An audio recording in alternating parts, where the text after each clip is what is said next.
I'm Jamila Medley. I use she, her pronouns. I work as a consultant with Illuminate.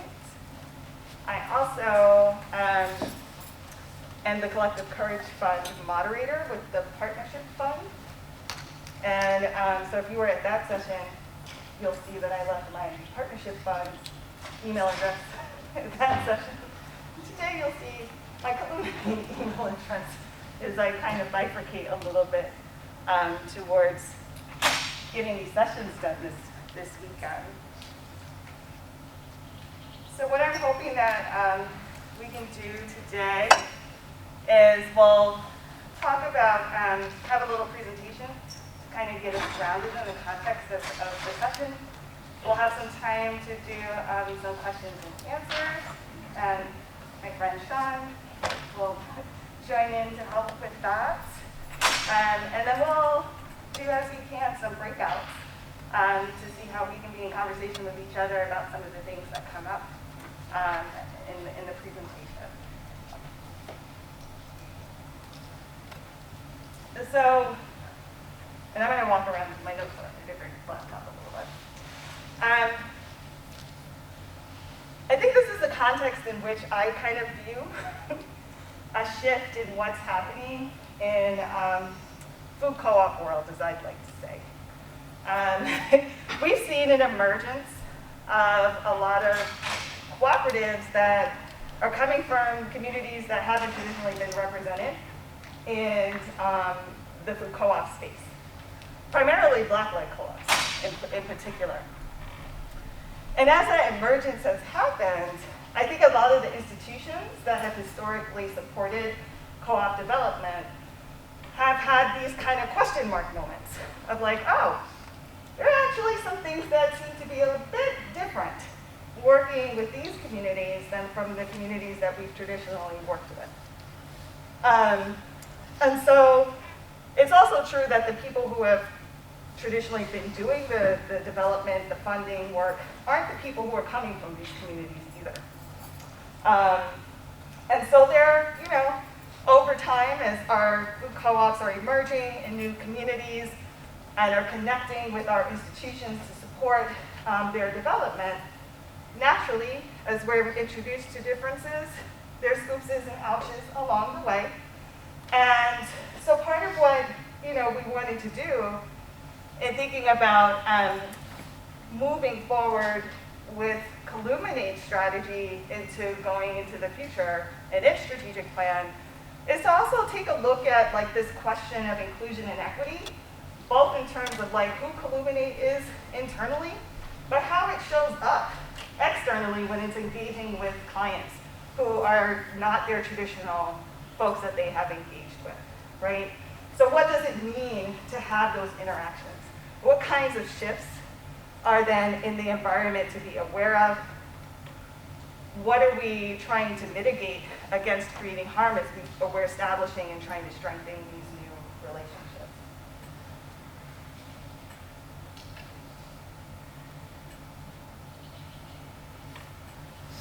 And so, honestly, I think there are some real substantial changes that are shifting in how co-op development in the food sector is looking when you look at the retail grocery space. And we see that there are differences and questions and frustrations around feasibility and market analysis. We understand that there are gaps in understanding and practice around community organizing to build membership in our cooperatives. I think there's also this really broad systemic economic, political, and racial oppressive systems that we all live in that are being brought to the fore as we're doing this work in new and more diverse communities, with people not really also understanding the impacts of those oppressions in those communities and what that means for the approach that we need to take when doing support work with them. I think it's also, Black co-ops are also often coming from a really different place. The opportunity that they see in doing food co-ops is similar to other cooperatives, right? There's a need in the community for access to food, access to healthy food, access to affordable food. But that becomes connected to a really deeper experience that Black folks are having, and a deeper desire around liberation, through which food sovereignty work is a big part of that conversation about how do we get free.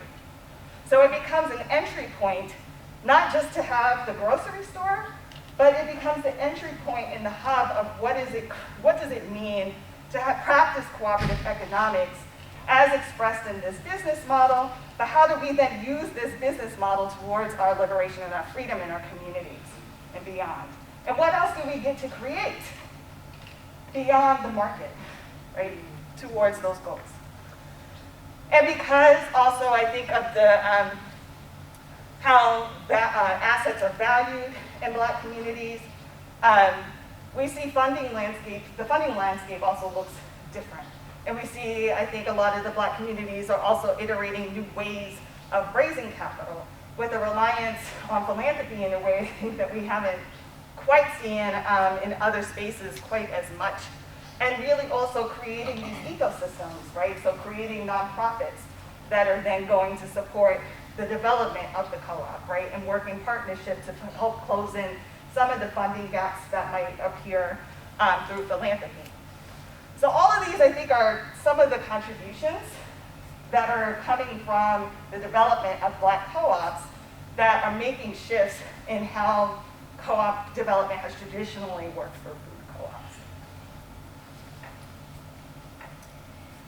And so last year, as part of this process for thinking about how do we get to a place of being to have conversations about what is different, what is the same, how do we need to move differently, how do we need to think differently, how do we need to operationalize our values and principles differently. Sean and I embarked on a little research project where we did and conducted some interviews with Black co-op developers, with some funders in the sector, as well as with some consultants outside of the co-op sector who have, figured out ways to be successful at moving in these points of inclusion and equity, both within their institutions, but also with their clients. And so I'm going to share what some of those recommendations that came out of those discussions kind of looked like. And then we'll have a time to just kind of like talk, and you can ask Sean and I some questions about what that was, and then we'll invite y'all to be in conversation about any of that too. Okay?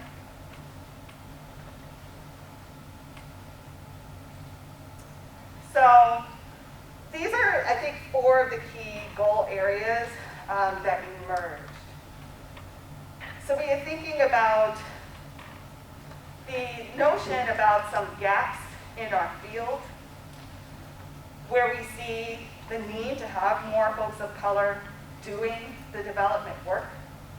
And then once they're doing that work, how is power kind of redistributed? What can we imagine how they can influence the dynamics of decision making in their organizations? And how are they also being positioned into leadership within the institutions that they might be working for? We're also thinking that while there's a learning process, right, that a lot of us are coming into communities that we haven't had a lot of experience working in before, we also have to be aware of the learning that we need to do and try to mitigate harm as much as possible along the way. Because there's simultaneously action and work being done and learning being done, which is going to mean that there is going to be tensions, there's going to be mistakes. And so there has to be a way in which we can be in conversation about learning how to mitigate and limit harm during that process. And then I think there's a need, when we're thinking about communities of color, how, and here it says developers, but this could be funders, this could be other folks who are working with the co-ops and other kinds of professional capacities, accountants, lawyers, you can think about it. But it mean to have an understanding of the community organizing principles that those communities are using? And how are they different from what you might have been exposed to? And then the fourth one is about this awareness of the histories of those communities. We're doing like hyper-local work, right? Where each neighborhood may have a similar kind of story as to why they so much need to organize their own grocery store. And you'll find some similar patterns around why those systemic challenges exist in Black communities across the country.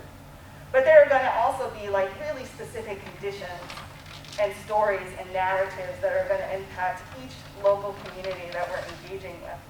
So having an understanding of these intersections, being curious about them, being aware of the sensitivities that are coming up or may come up when engaging with those communities is really important to be aware of.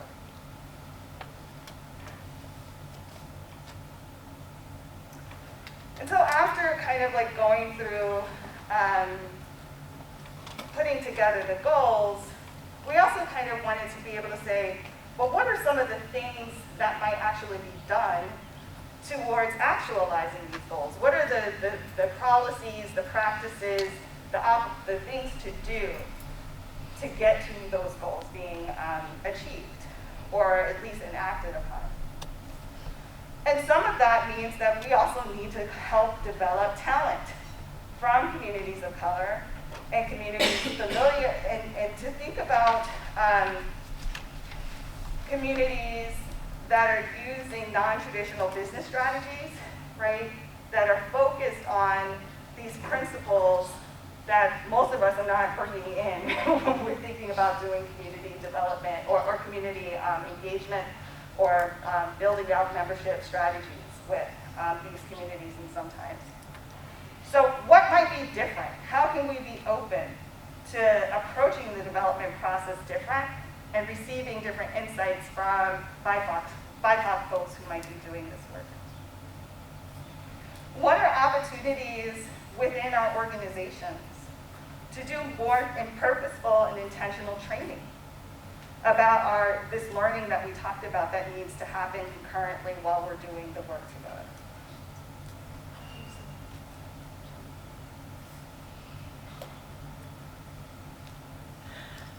I think another thing that that comes up is that sometimes organizations, and we'll see particularly since 2020, the murder of George Floyd and the racial justice uprisings that consequently happened, there were a lot of organizations across all kinds of industries and sectors in our country that released statements of solidarity and understanding and like, we're going to do better.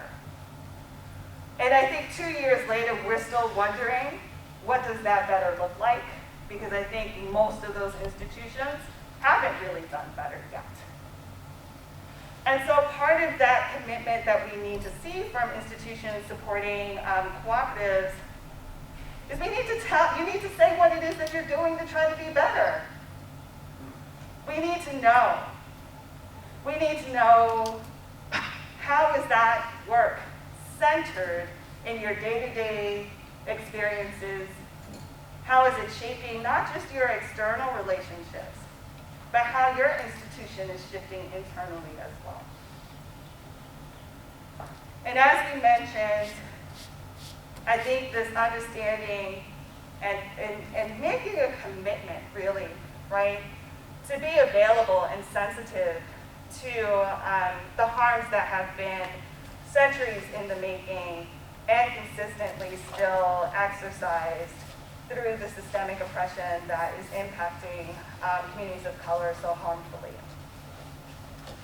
And so we have to develop competencies to have these conversations and engagements across lots of different identities. Here we talk about race and class, but it can be gender, it can be sexuality, it can be religion, it could be language. There are so many things that we need to be taking into consideration as we're moving into being in relationship with community.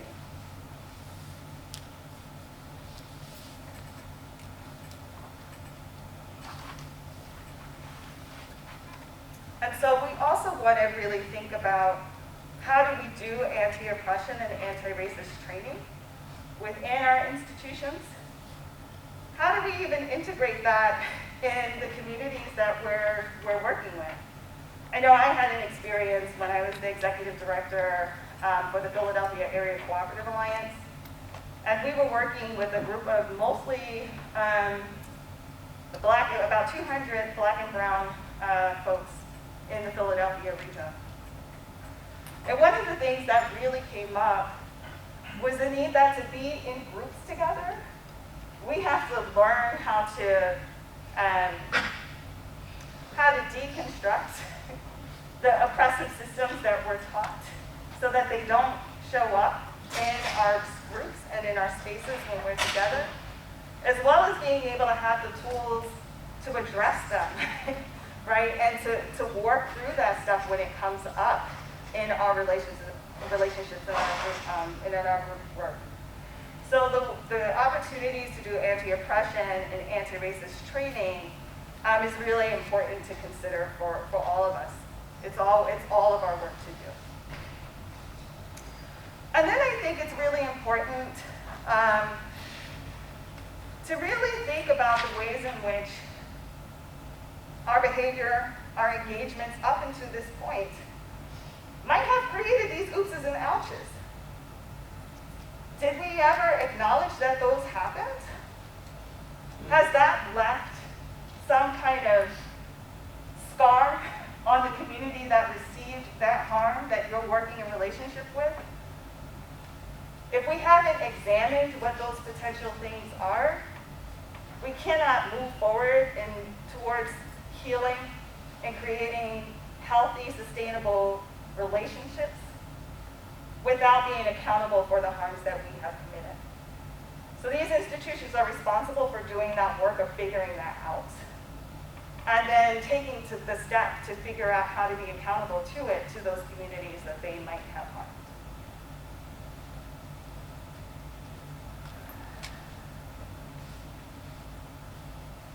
So I think we talked about some of these already, just in terms of needing to engage talent that has looked different, who has expertise, right, that has been undefined or unknown to you, but will be extremely useful in supporting the communities that you're going to be trying to work with.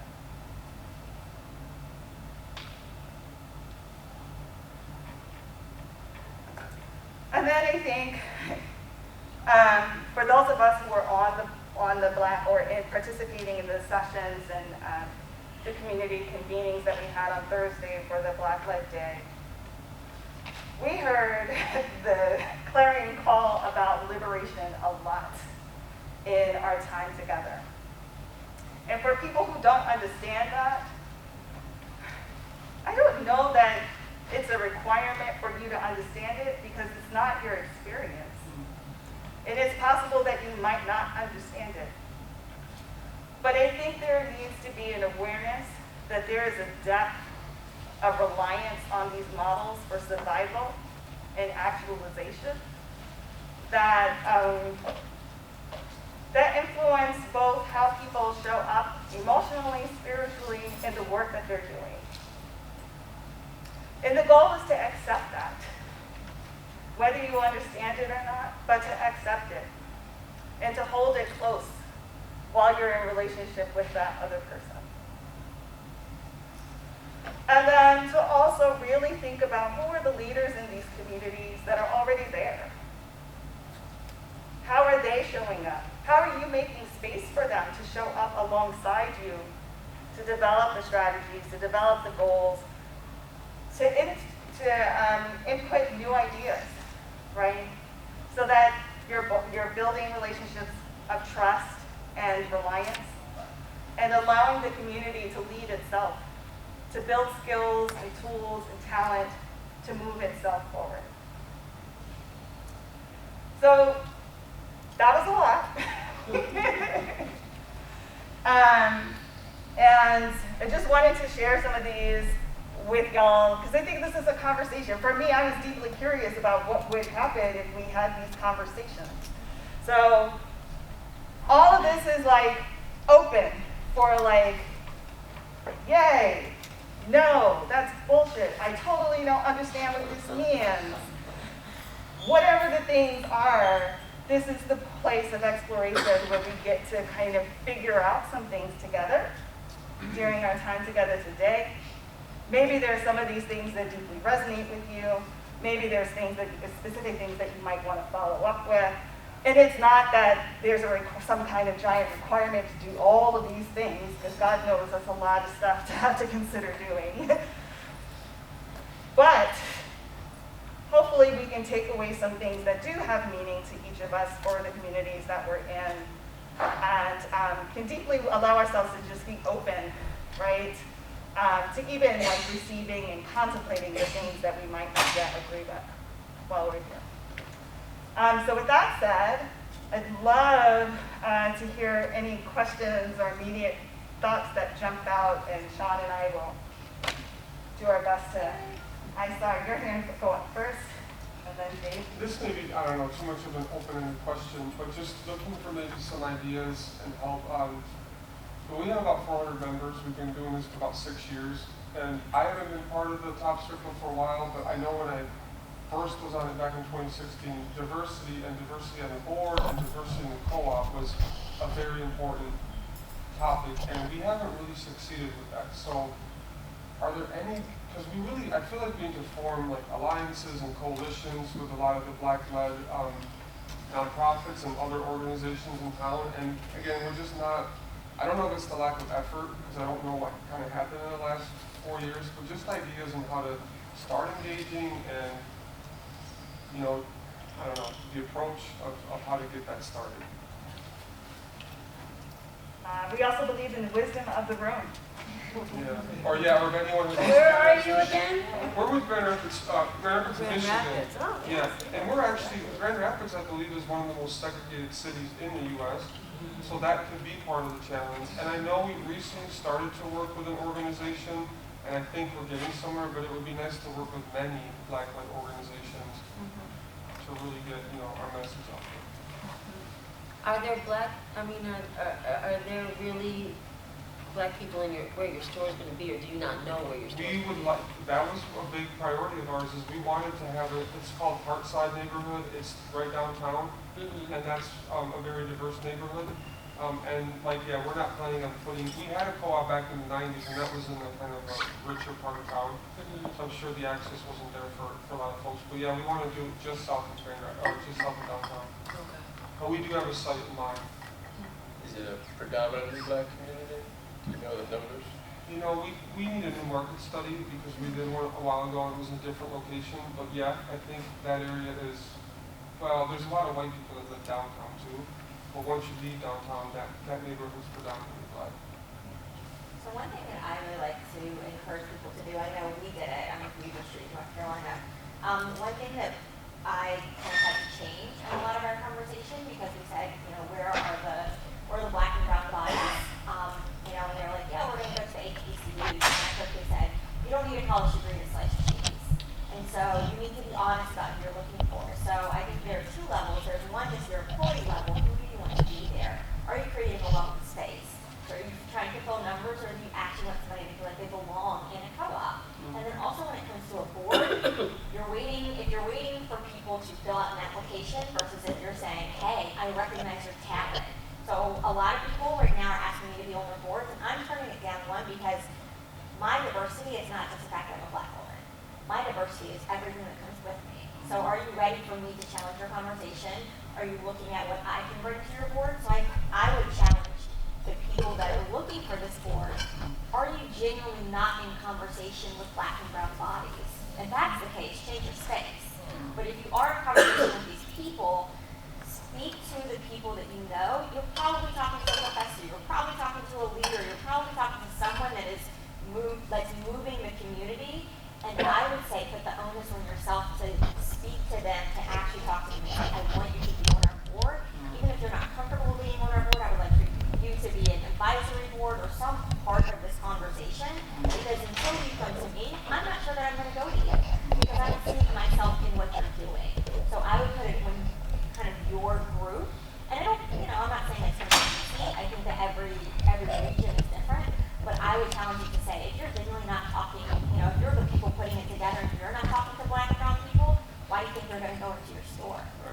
are, ask them. You know, is this something that you can, what are we not doing? Who do you need to see? What ideas need to be happening in your space? That's right, wisdom of the room. Because we often don't feel welcome, and you need to, let us know that we're welcome. Beyond just saying, Yeah. Yeah, just saying what? beyond just saying it, like you're welcome here. Oh, That's a red flag for me. Invitation, yeah. Invitation.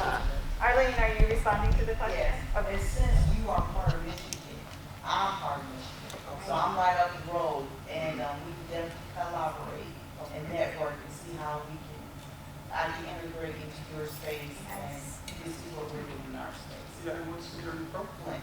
Oh, okay, very Yeah. cool. That would be great. Beautiful, thank you. All right, Mine's a little more definitional. yeah, You referred to community organizing principles as something that people should know, and I don't know if those are, what principles those are, period. And then non-traditional business strategies. Non-traditional business strategies. I don't know if there's specific ones that they're referring to, and also with community organizing principles, are there specific ones that are being referred to? Because those both left me going, what are you talking about? yeah, yeah. I think I absolutely don't know all the answers to those because those are things that came out in the conversations that we were having. So I think part of what I'm really looking forward to, some of the work that's we're hoping to do within Illuminate, is to have conversations about, well, what does that mean? Right? And that how do we learn and create space within our institutions to figure out this stuff together? Because I imagine if you're asking those questions, there are other people asking those questions too, right? And so I think that if this difference, or this distinction came up as part of the experience that Black folks leading and doing co-op development work are speaking to, then we need to lean into asking, either into our own efforts to find out, like, I might need to Google what are community organizing principles in Black communities. Right?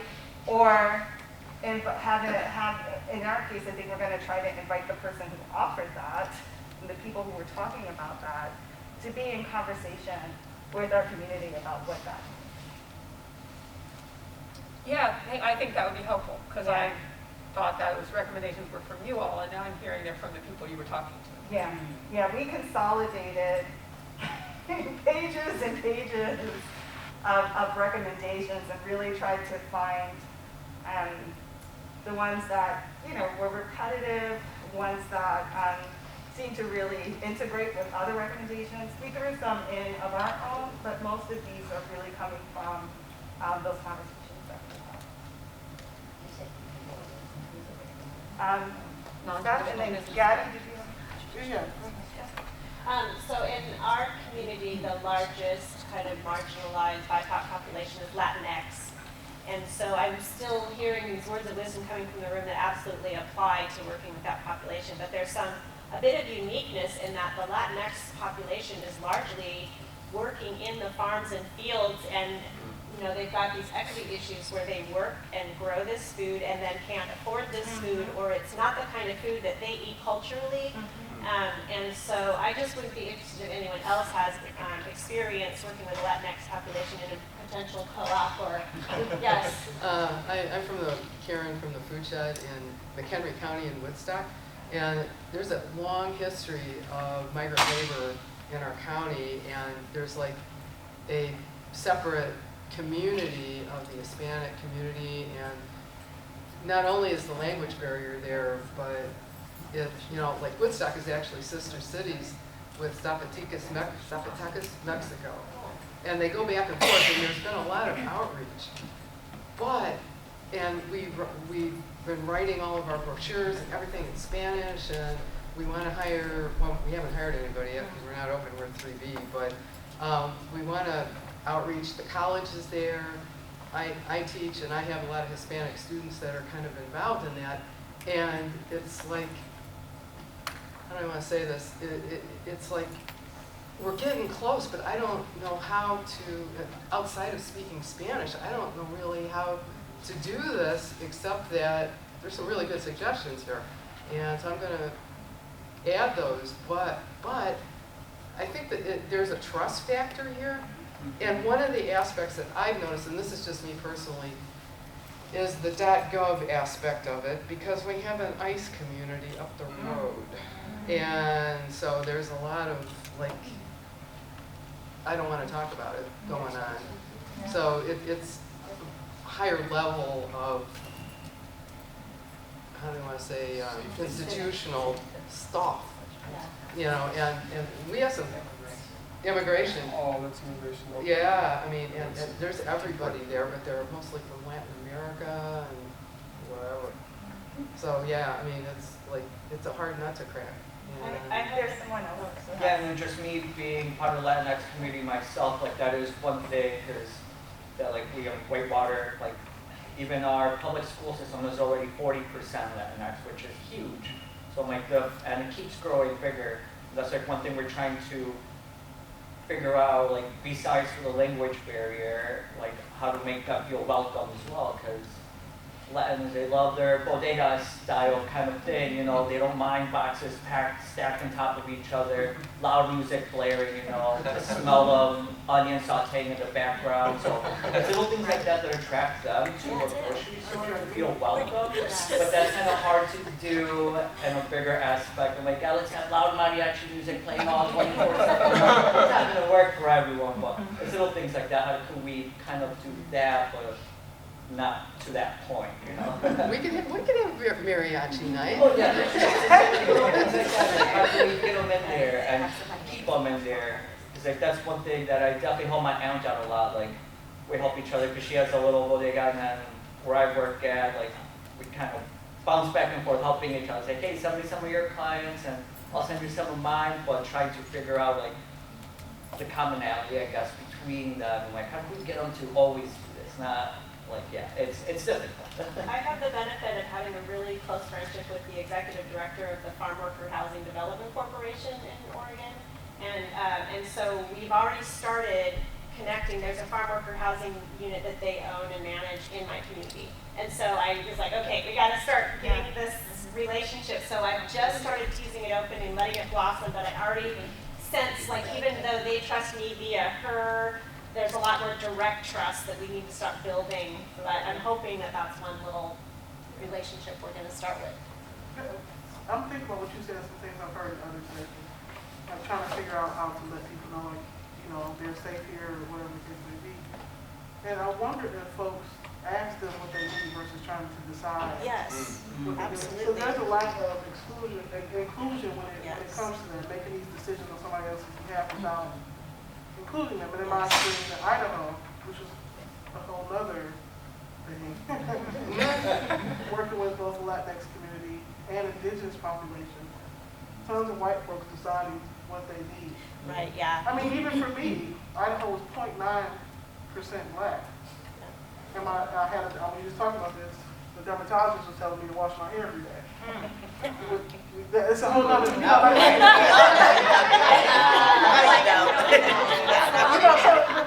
Instead of saying like, well, tell me what you need or how can I support you, saying this is what we're going to do to support you. Yeah, yeah. You know, so they need to be encouraged. The other thing is hire interns, pay them, ask them and pay them to come in and help you. Hire them as interpreters.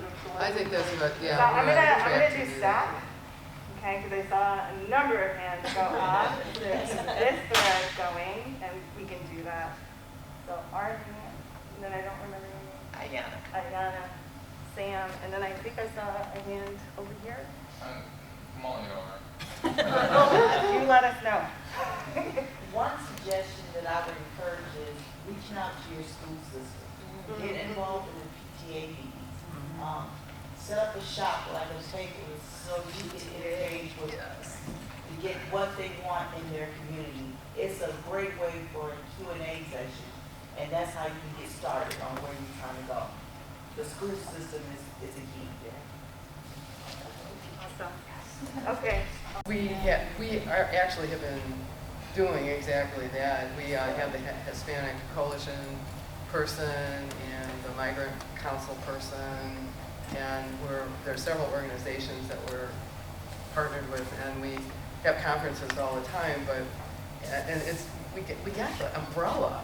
It's the people that are in the community under the umbrella, and that's the how do we talk to them? That's a process. It takes time to develop trust, and I trust that you have my best interest, that I can tell you what's going on with me without you using it against me. That's a process, but it also takes you taking the initiative to say, I see some way I can help you. I can point you in this direction. I can give you these resources. You know, you got to put yourself out there first. Thank you. We got a Excellent couple more suggestion. comments and then we'll move on to another question. I just wanted to say, so especially like in the work that we did in Mariposa and West Philly, being in a community that had predominantly Black Americans living in the neighborhood with a highly gentrifying space, but then looking at who the actual ownership base of the co-op was. And so I might say a thing that makes people not happy. But if you are a predominantly white co-op and you are white-led, what is beyond the obvious of wanting to be accessible and expand your owner base, have folks within a community asked you? And that's just, I'm asking that honestly because I can't speak for somebody who I haven't lived their experience, right? And so I think the point that Gabby had, the points that have been coming up, like, I want my co-op that I'm working in now to reflect the community we're in. That is absolutely, as a leader within our organization, something that I want. But I also have walked into a co-op that already has over 1,900 owners. I'm not changing the demographics of that group. Now, we might see turnover in our ownership as we change and work to create an open and safer space. We might see a shift in that, and that is my goal. Not to eliminate people from our ownership, but to continue to grow and develop our ownership. But co-ops fundamentally, in my perspective, you build a co-op where people have asked you to. You don't build a co-op where you think people want you. So my honest question is, have people asked you to do that? What is the makeup of your current, and I'm pointing to you, what is the makeup of your current ownership? And does your current ownership reflect the goals that you have in opening up and diversifying and where your physical location is opening? So I'm asking more questions, maybe than giving answers, but these are questions that I ask myself in doing this work, that I challenge myself in my white privilege as a leader to think about how do I take care in what I'm doing, and how do I work with our board and partner organizations, right? How do we do this thoughtfully and when asked? That's a big part of it. Thank you. I think mine's connected to what you just said, a lot simpler. And I think, again, it's an open-ended question of, is the conversation that different people in this room are having or asking, are you looking for people to shop at your co-op or to own it, right? We all own our co-op, right? And so it reflects your demographic based on, your ownership is going to reflect your demographic. And I think about, in Grand Rapids, Minnesota, we border Leech Lake Tribal Nation, and so I'm thinking about that all the time, about making us inclusive, making that feel welcome, but I'm honestly asking myself too, because my ownership is probably pretty close to 100% white, you know? And so I have to go back to the drawing board myself after listening to all this too and ask, what are we doing? What should we be doing? Because I have wanted to bring them into the conversation and make sure that we do this, walking with that community, walking with that nation, and we haven't yet. But just, you know, for people to reflect and say, are we saying this or asking this just to get them to shop in our co-op or to have ownership? Because if they have ownership in the co-op, then they're going to come in the door, and they will because they feel that it's their co-op and that they are reflective in that. But if you're just trying to get people to come shop, you won't succeed, in my opinion, ever. And that's something I have to reflect on too. Thank you. So we'll take two more here, and then we'll go to another question. Yeah, I was just gonna say a quick thought on the Latinx population or similar populations where English is a second language, like language justice questions, like are meetings being interpreted, are materials being interpreted, if it applies to your community. That's something I think we've started talking about in Raleigh, that the Latinx population doubled in the last 10 years. Yeah, so the other piece was just around the organizing principles. I mean, I'd be curious what folks say. I also think some are sort of, fundamentals of door knocking, community meetings, where it's not just giving information, but it's asking information. And I think the related challenge is if you ask, then you got to be willing to shift your organization. If they're like, no, our priority is not organic or natural food, it's affordable food, and it's connected to sort of a social movement vibe versus like a, what I can very easily fall into myself, with kind of a hipster vibe or whatever, sort of things like that. So yeah, I think that it is the related challenge though. If you build it with these goals and then after the fact are asking people to come and inform them or to show up, I don't think it's like organizations or co-ops need to be written off because they've built to this point, but they have to be willing to shift, I think, if they really want meaning. Because ownership, yeah, is like paying dues, but it's also like having it reflect, like you're saying, folks' goals and needs. Thank you. And last comment on this topic.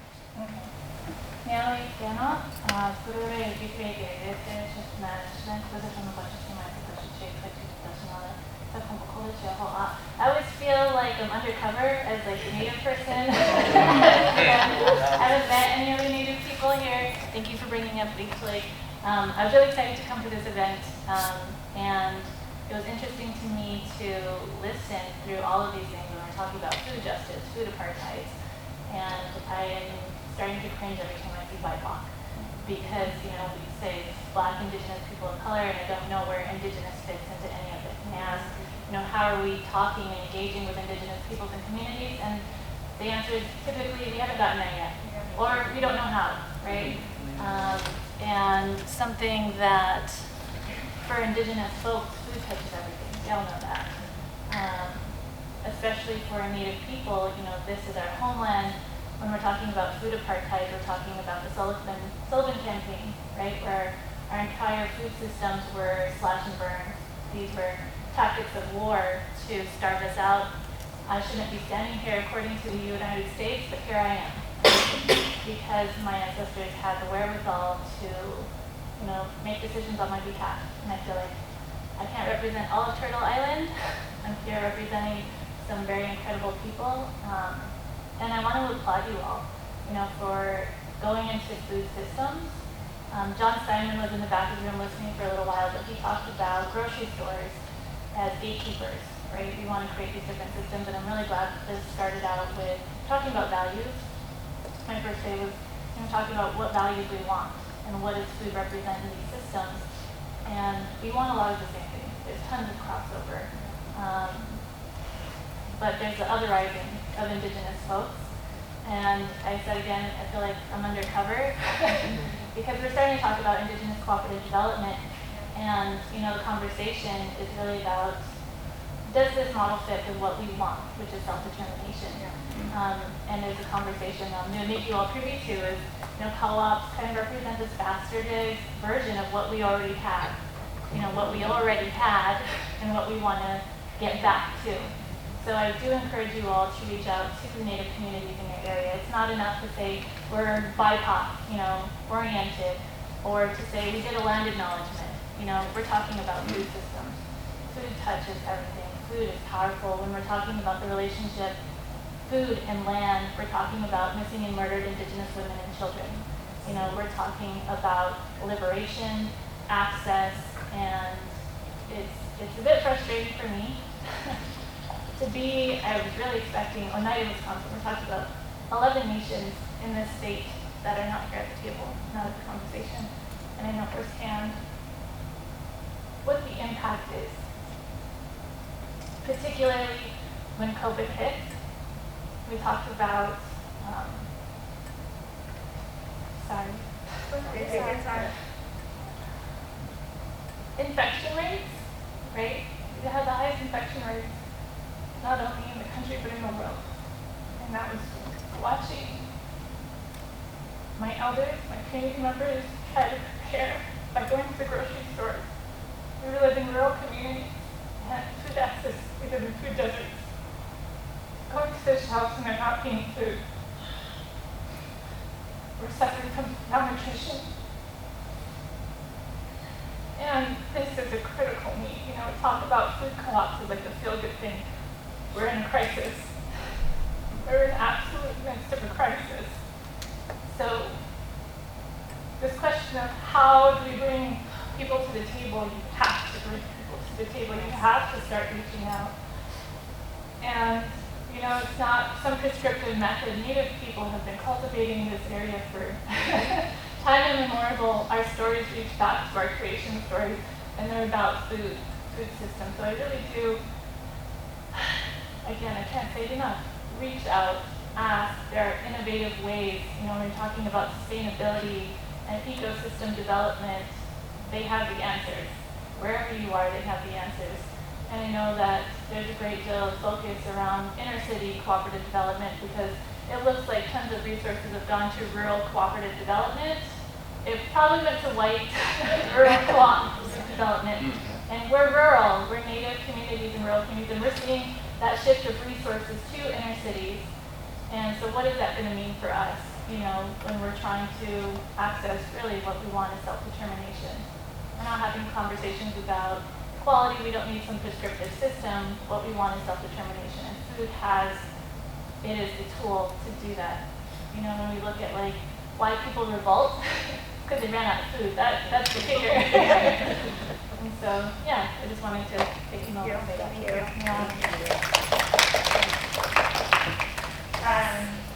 Before we take another question, I realized I didn't fully answer your question, Jade. Sean has a response. Yes, I remember what a bunch of folks said about, I know you guys have brought up community organizing a bit. I'm not going to have those answers for you right now, but alternative business models, that was one of your questions. Strategies, non-traditional business strategies. Non-traditional, thank you for the language. And I realize a lot of folks here are in already existing sort of food co-ops, but we were talking to folks who were just in the very beginning stages often. So they were kind of dreaming into what it would be that would serve our community best. And so we had to take off our like 5,000 square foot grocery store sort of hats, right? Which I think is what we were implying with that statement. And think about, how does mutual aid fit in? What about, there's one organization in Oakland that is bringing fresh food to existing bodegas. How do black-led farms fit in to the whole network?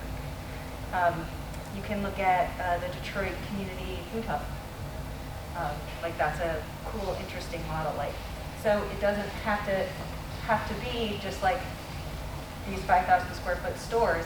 And then you also, if a 5,000 square foot store wouldn't best serve the community, then how can you make something different work money-wise for the community? Like you have to put all the pieces together. And that also brought us to unique funding structures and kind of like the old school is now new school, like community-controlled lending and stuff like that, just to create this amazing, I feel like I'm starting to see some really cool ecosystems happen that are really serving the needs of the people who live in these communities. And I think that's sort of what we were trying to embody in these upgrades. Okay. We are several minutes past when we saw all of those recommendations. So I'm just gonna like put them back up and Can we define self-determination? So self-determination, I always, and maybe this is a bad example, but I always think like Malcolm X and MLK, right? One, side we talk about equality, and we're not interested in equality. We're interested in self-determination. I think that's the most appropriate way I can put it. We want to do what it is, what we've known is our system, instead of what federal government has determined. What your rights are, what you have access to. We're nations. I think I try to move away from the term tribe, because what we have are nation-to-nation agreements, like you would with any other nation. You're not going to tell them what they can or cannot do. You can negotiate, but what that nation does is up to them, and that's what we're looking for. Are there examples or definitions of self-determination? Would you tackle Leah? Kwanzaa, build for yourself, define yourself. Yeah, you're right, Kwanzaa, the principles of Kwanzaa. I don't know the number. Yeah. I tend to think of it too as like each of us comes into the world with our own unique things. And then we encounter society, and society says like no to our own unique things and ourselves individually, and then like those things that make our specific communities unique. Right?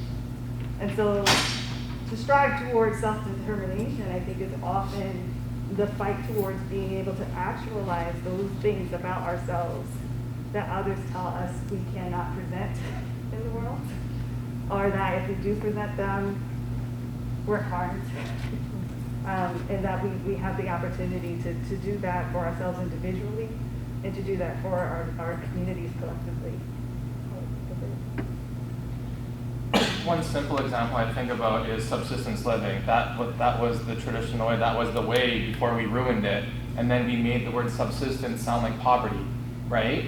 When in reality, it's a way of living with the world, of living with the planet, and a way that everyone can survive and thrive and have what they need. And then we came in and we said, no, you can't do that. You can't fish there. You can't farm there. You can't harvest that. And then set up systems and said, okay, fine, you can do it, but only in this little spot.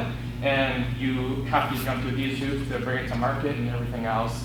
And I think, and I don't want to speak for you or on anyone else, but self-determination would be like, to be able to do it the way they have always done it, and to then do what they want with that product, whether it's to share it with their own community or bring it to market or do what they need to do for themselves without us dictating it. So that's one example that I think about, and one that with our co-op I thought about a lot of Red Lake with, they have an amazing fishing industry, and how we can be a partner or a resource where, we can help that community by being a market if that's what they want. Wild ricing is huge where we are, and to be a market for that, or, and I don't know what the right word is to put that resource market partner, I don't know. But there's a lot, right? There are amazing people doing a lot of great things that just don't have a way to live subsistently because we have set up barriers with all the systems that we've created to keep them down, and that needs to go away, so. Other questions, comments, reflections? I've been hearing in this session, but some other sessions too, like everybody's looking for ways to help somebody else or some community, things like that. Nobody's really talking about what they've done already before you try to go out and help everybody else. What have you done for yourself? So you won't cause harm while you're trying to help other people. One of the examples I used before, so everybody, George Floyd got murdered and white folks realized racism still existed. Everybody went and bought Robin DiAngelo's book. Read Black Fragility. Oh, I read Black Fragility. They're really excited about that, even though in that book was just everything black people have been saying about racism, and that's it. And now, okay, I read that, let me go help somebody else. Well, then we think we discovered it, right? Right, and still or still. And then you try to go help everybody else, but when we skip the intrapersonal part of the work and go to interpersonal, that's when we do damage to the communities we are attempting, or say we're attempting to serve. So how much work have you done for you before you try to do work for other communities? And we all need it, I'm sure. Our co-op is like 11 years down the road from where it sounds like Alphabet is now. Sorry, just before you go, are people in the back able to hear? Yeah. Okay. She said no. Our co-op is 11 years down the road from where it sounds like Alphabet is now, in that we have the member owners and the community, the shopper base that we have. And people come there looking for what we have. And we have been trying really since, I got there before we opened, but there was already an established ownership base and a path that the co-op was on, and I've been like a battleship trying to steer it in a different direction. Coming from Savananda and living in downtown Atlanta where I was before, and probably in my mind having some level of assumption that that would just happen naturally in this new co-op. Not because I was there, but just because of where we were, and that once we opened that the change would start to happen. Our co-op management team, we've been talking about equity and justice work and hiring and our HR systems and our job applications and all of those kind of things. Some of the team leaders, before we did equity and justice training and educating and interpersonal, working on ourselves and learning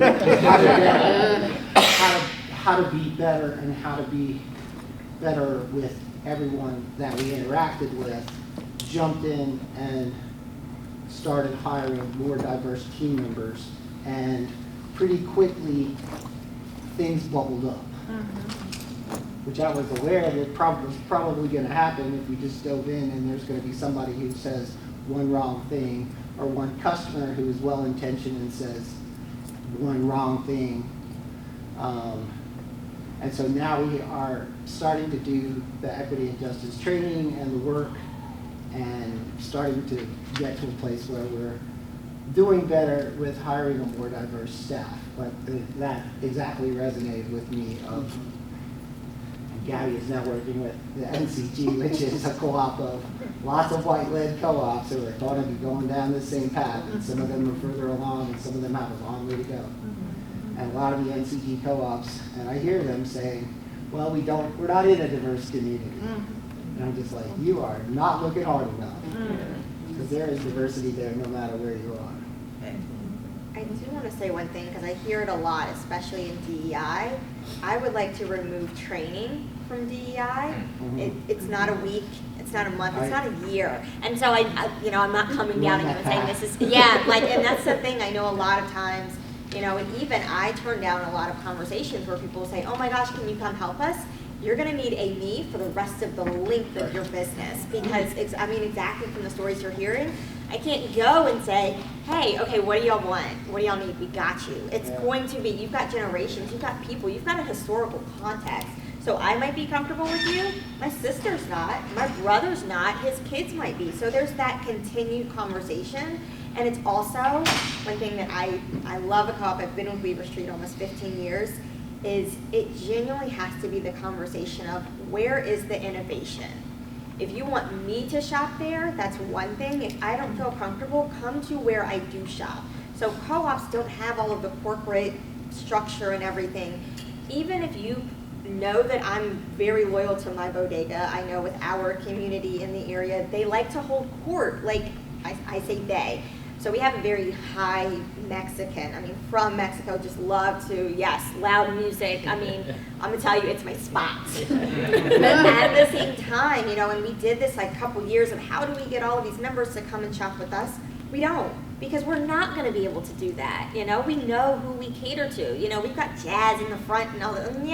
It sounds like a big library.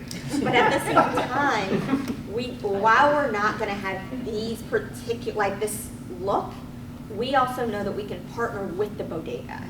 So we can say, where do you get, you've got this going on, what do you want to happen? We learned that a lot of these places want their children to have a place where they feel like they are also involved. So it was very important for them because they're moving to, North Carolina, and now there's this new space, but they don't own the land.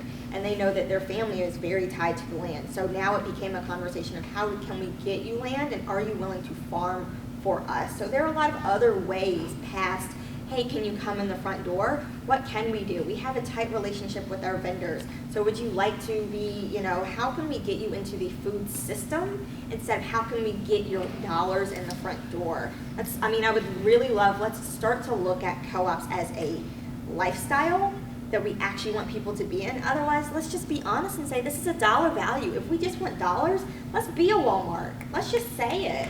But that's not what we actually are trying to do. And you've got one set of people that are saying, we want you to acknowledge that we exist.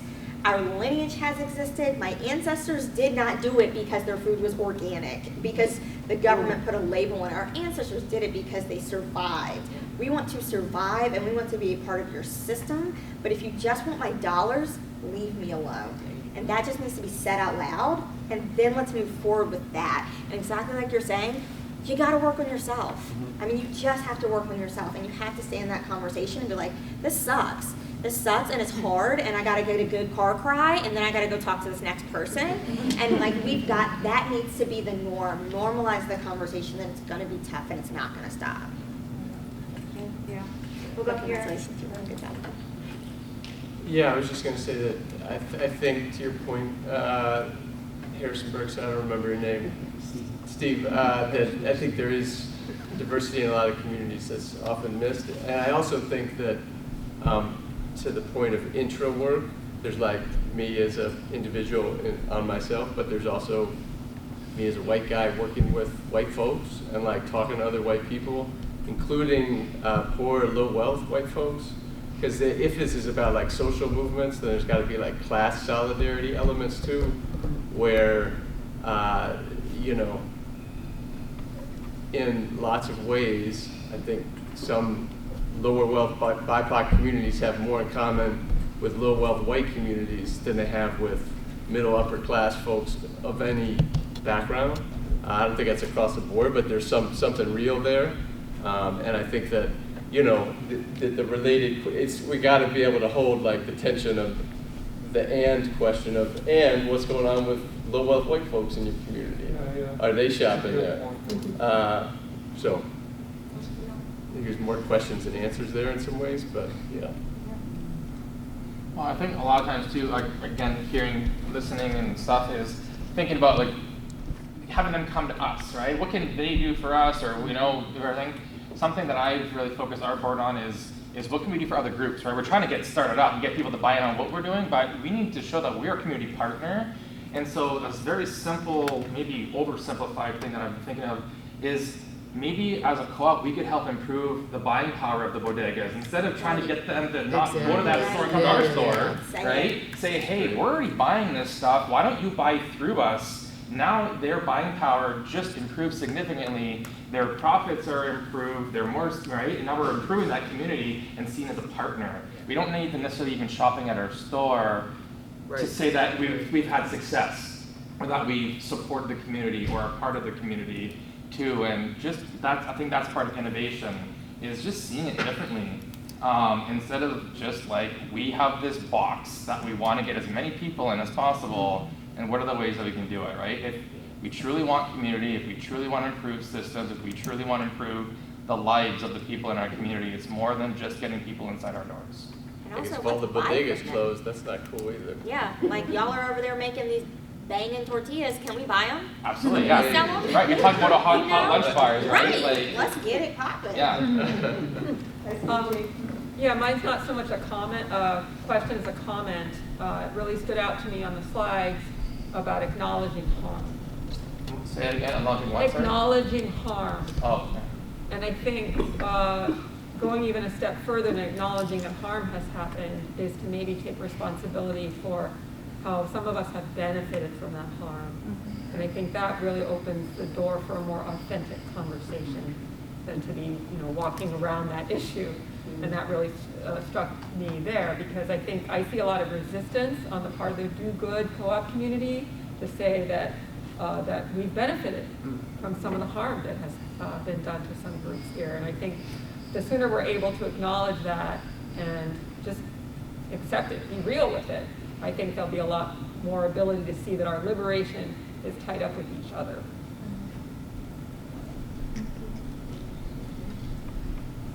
Our co-op in Harrisonburg, Steve again, is built on land that was in the late 50s and early 60s, part of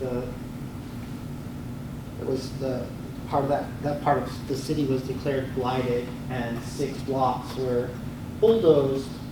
Some new city planner found out about these programs that were going on, the urban renewal stuff that was happening around the country, and saw a house that had grass that was high, and took pictures of a shutter hanging like this, and declared that area blighted, that those 6 blocks were bulldozed. Now the county building is at one end of that, and a parking deck is on the other side of that, and smack dab in the middle of that is a store that is Friendly City Food Co-op.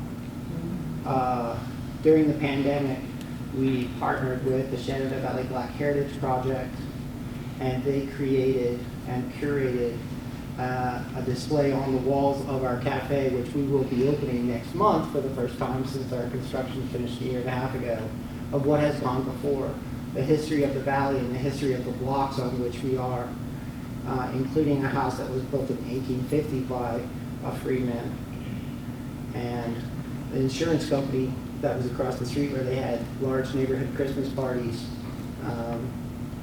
the catering company that was an African-American woman and her niece that was next door in the building that's now the Gamer Store, and the Mickermack that was built on that land. There's an in-between photo of the bulldozed land while it was being demolished. The Mickermack store that was built on that land, which we took over as our supermarket, as our grocery store 25 years after the Mickermack closed.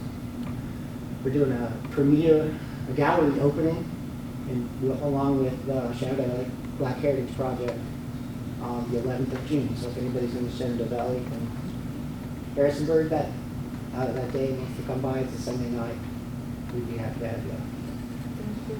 I will start with a disclaimer that I work in policy and advocacy, so like hammer, everything looks like a nail, et cetera, et cetera. But I think a lot of what I've been hearing about is being the trusted resource, providing services that you're identifying your community needs. So one thing that I would just put out for consideration, and no offense taken if it's not the move, but voter registration is something that I think for companies and businesses that are organized on democratic principles, a lot of you are meeting with people in the community to gain membership, that providing that trusted resource and accurate information on voter registration, elections in the area. There's a selfish plug for vote.coop. All of the information, you can get your state-specific information there. But I just think that these activities go hand in hand in a lot of these spaces, so just wanted to put that out for folks' consideration. Yes, and I will therefore plug my session about base building and civic engagement, where we're trying to exactly address these opportunities within our cooperatives, imagining how our economic and political power could be built up together. Y'all, we are at time. I'm so grateful that I put some things on slides. It generated all of your experience and questions on vulnerabilities. So thank you so much for being in conversation with each other, and best to you.